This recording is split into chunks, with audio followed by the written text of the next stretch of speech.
আওয়ামী লীগের ইফতার পার্টি, বিএনপির ইফতারের পার্টি, জাতীয় পার্টির ইফতার পার্টি, জামাতের ইফতার মাহফিল। জামাতের কিন্তু ইফতার পার্টি করে না, ইফতার মাহফিল। আমাদের অনেক রোজাদার ভাইয়ের ইফতার মাহফিল করবি, আর কতগুলা পার্টি। তা আমরা বক্তা মানুষ তো সবগুলোতে হগরে যাওয়া লাগে।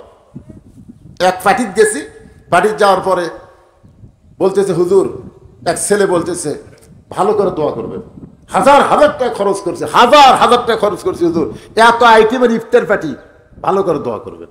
আমি চিন্তা করলাম, দোয়া যদি চাইতেই হবে চাওয়া দরকার, হুজুর এত কষ্ট করে রোজা রাখলাম, দোয়া করবেন আল্লাহ যেন রোজা কবুল করে, এটা কিন্তু ঠিক আছে। কিন্তু যখন বলতে হাজার হাজার টাকা খরচ করছি হুজুর, ভালো করে দোয়া করবেন, এই রোজার কথা বাদ দেয় খরচের কথা কয়, তখন আমার সন্দেহ হলো।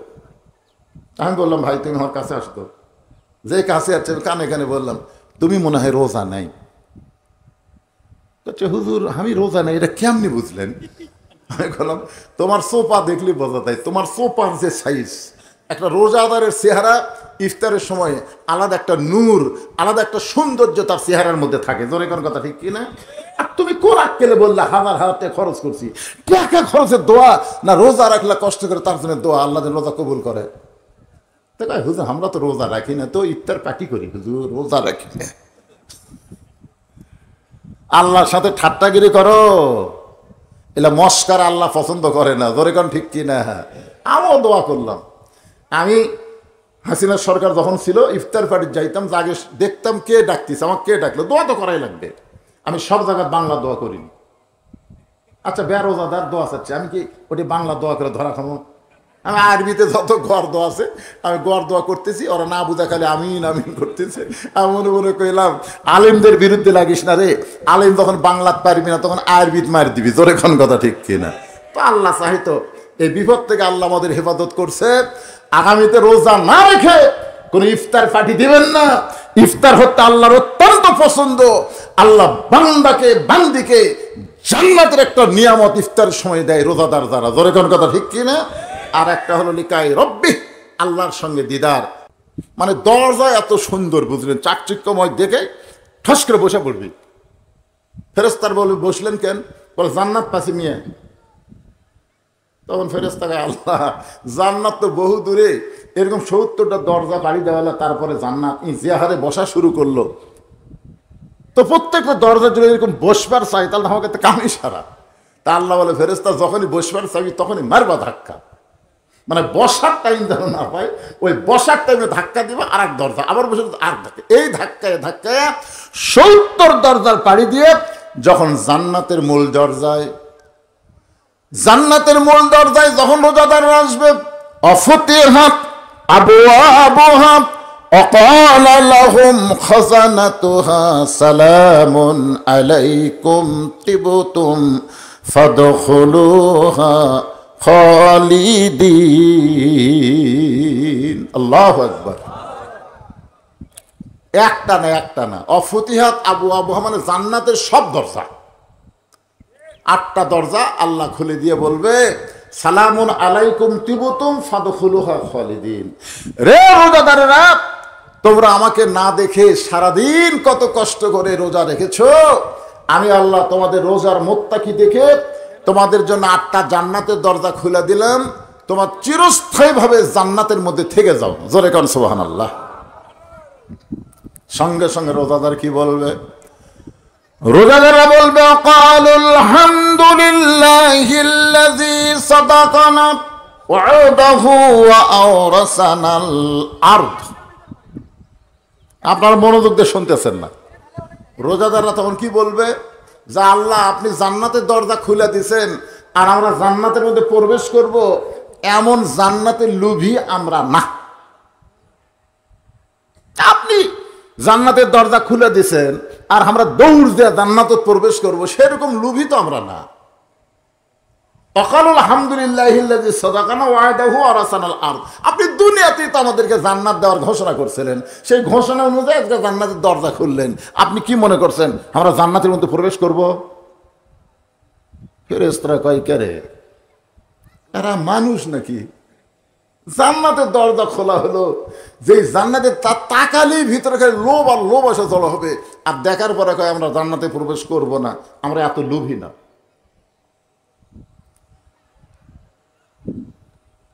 সঙ্গে সঙ্গে আল্লাহ বলবে রোজাদার তাহলে তোমরা কি চাও?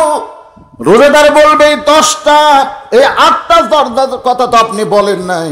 আপনি বলেছেন রাইহান নামক একটা দরজা দিয়ে রোজাদারকে আপনি জান্নাতে নেবেন, আর জান্নাতে নেওয়ার সময় আপনি বলেছেন আস-সাওমু লি, রোজা আমার জন্য, ওয়া আনা উজজা বিহি, আর আমি আল্লাহ নিজেই রোজাদারের জন্য পুরস্কার। জোরে কান সুবহানাল্লাহ। আস-সাওমু লি ওয়া আনা উজজা বিহি, রোজা আমি আল্লাহর জন্য। অন্য জায়গায় বলেছে ওয়া আনা আজজি বিহি, রোজাদারকে আল্লাহ তাআলা নিজের হাতে পুরস্কার দিবে।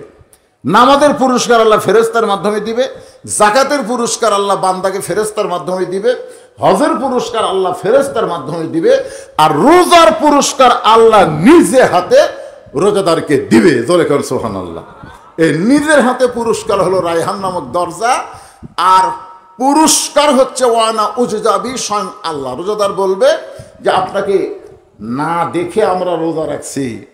আপনি বলেছেন যখন কোনো রোজাদার বান্দা ইফতারে নিয়ে বসে, আপনার একটু ইফতারের 2-4 মিনিট আগে বসবেন। আমার কথা কি বুঝলেন? ইফতারের 2-4 মিনিট আগে একটু বসবেন। অনেকে খালি ঘড়ি দেখে, না এখন যাব না, এই সময় হোক। বউ মেয়েরা ইফতার রেডি করে রাখছে, ওই খালি ঘড়ি দেখতেছে আর মোবাইল দেখতেছে, ফেসবুক দেখতেছে, মা গান টান শুনতেছে, এখনো সময় হয়নি, 3 মিনিট পরে যাচ্ছি। না, এটা করবেন না। আপনার ইফতার সামনে নিয়ে বসবেন, ইফতার সামনে নিয়ে বসবেন, আর খালি বারবার ঘড়ি দেখবেন। বারবার ঘড়ি মসজিদে দেখা চলবি না, কিন্তু ইফতারের সময় বারবার ঘড়ি দেখলেই সব। সুবহানাল্লাহ। বারবার ঘড়ি দেখবেন, মানে সময় যেটা থাকে ক্যালেন্ডার দেখবেন। আপনি পানি নেবেন, খুরমা খেজুর হাতত নেবেন, আবার রাখবেন, আবার পানি নেবেন, আবার রাখবেন, একবার ইফতার নিয়ে এসে সাজাবেন, এ সব সুন্দর করে নিজের প্লেটে সাজাবেন, আর একজনের প্লেট সাজা দিবেন। এলা বারবার লাড়াছাড়া করবেন, ধন্দা মেরে যান, বসে থাকেন না। আমার কথা কি বুঝলেন? লাড়াছাড়া করবেন, ফেরেশতারা বলবে আল্লাহ তোমার বান্দারা এই যে কলিজা ভরা তৃষ্ণা নিয়ে শরবতের গিলাস মুখের সামনে, পেটের মধ্যে ক্ষুধা আগুন দাউ দাউ করে জ্বলতেছে, প্লেট ভরা খাবার সামনে, লাড়ে ছাড়ে খায় না। আল্লাহ বলে রোজা ফেরেশতা ওরা কোনোদিন আমাকে দেখেনি রে, ওরা কোনোদিন আমাকে দেখেনি, শুধু আমার হুকুম পালন করার জন্য এত তৃষ্ণা এত ক্ষুধা নিয়ে মুখের সামনে খাওয়ার পরেও যারা খায় না, এদেরকে আমি আল্লাহ 2টা পুরস্কার, একটা হলো ইফতার আর একটা হলো লিকাই রব্বে, আমি আল্লাহর সঙ্গে দিদার। জোরে কান সুবহানাল্লাহ। আপনারা বলেন তো, রোজাদার ইফতার করে আমাদের বাংলাদেশে কিছুদিন পর থেকে, এটা মানে 15 রোজার পর থেকে শুরু হবে। আল্লাহ তাআলা আমাদের সকলকে কবুল করুক। ভাইজান, আমি যখন উঠছি তখন 2টা বাজে, আর এখন বাজতেছে 3টা 35। দীর্ঘ সময় কথা বললাম, রোজা রাখা অবস্থায় এত লম্বা কথা বলা আসলে উচিত না, ডায়াবেটিস রোগী আমি, তারপরে বললাম। আল্লাহ আমাদের সবাইকে কবুল করুক। আমাদের না পারা যাবে না, ভিতর থেকে শুকে গেছে, এটা চাওয়া যাবে না। শোনেন আমি কথাটা বলি, যাবে না তো, কারণ জোর করলে হবে না। তাহলে আমাকে বলা হচ্ছে, শোনেন আমাকে খালি বলছে যেহেতু দোয়া করে দিবেন, দোয়া করে দিবেন, দোয়া। অনেক মাহফিলে মানুষ চাচ্ছে একটু দোয়া করে দেন। আমি তো এত দীর্ঘ সময় খালি প্রবাসী বান্দারা যারা দেশে বিদেশ থেকে আমার ওয়াজ শোনে, তাদের চাহিদার কারণে এই দাওয়াতটা আমি নেইনি। এই দাওয়াতটা আমি নেইনি, আমার সাথে আর একটা মোবাইলও যোগাযোগ করেনি। আমি দাওয়াত নেই, আসর থেকে ইফতার, আসর থেকে ইফতার, কিন্তু এরা ইফতার দিবি না মানুষও, এই জন্য আগে ভাগে কাম শেষ করবি।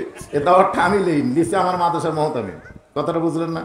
কারণ রোজার মাসে এই যে ইফতারের আগে কিছু ওয়াজ করে ছাড়া দেবে, এটা একটা সিটারির মতন মনে হয়, তাই হয় না? যে ভাইজান এই এতগুলো রোজাদার আসলো, তাদের সামনে আমি কিছু না দিয়ে বললে 2টা করে খুরমা খেজুর একটু সামান্য ইফতারি দিলে, ইফতারি কিন্তু আলাদা একটা বিশাল সওয়াব আছে। ধরে কোন কথা ঠিক কিনা? কারণ টাকার দিকে দেখলে হবে না, তো বিশাল একটা সওয়াব আছে। তো যাই হোক, এইরকম রোজা অবস্থায় বক্তাকে চিল্লানো কঠিন, কথা বলাও কঠিন। অন্য সময় হলে এতক্ষণ আমি বলতাম 2 গ্লাস পানি দাও, একটু পানি খাই, আবার 8.5 ঘন্টা বাড়িয়ে দিলাম।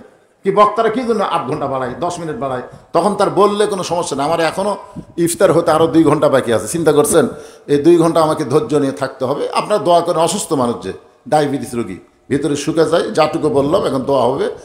আস্তাগফিরুল্লাহ, সকলে পড়ে আস্তাগফিরুল্লাহ, আস্তাগফিরুল্লাহ রাব্বি মিন কুল্লি জামবি ওয়া তুবু ইলাই, লা হাওলা ওয়ালা কুওয়াতা ইল্লা বিল্লাহিল আলিয়্যিল আযীম।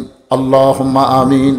আল্লাহুম্মা আনতাস সালাম ওয়া মিনকাস সালাম, তাবারাকতা ইয়া যাল জালালি ওয়াল ইকরাম।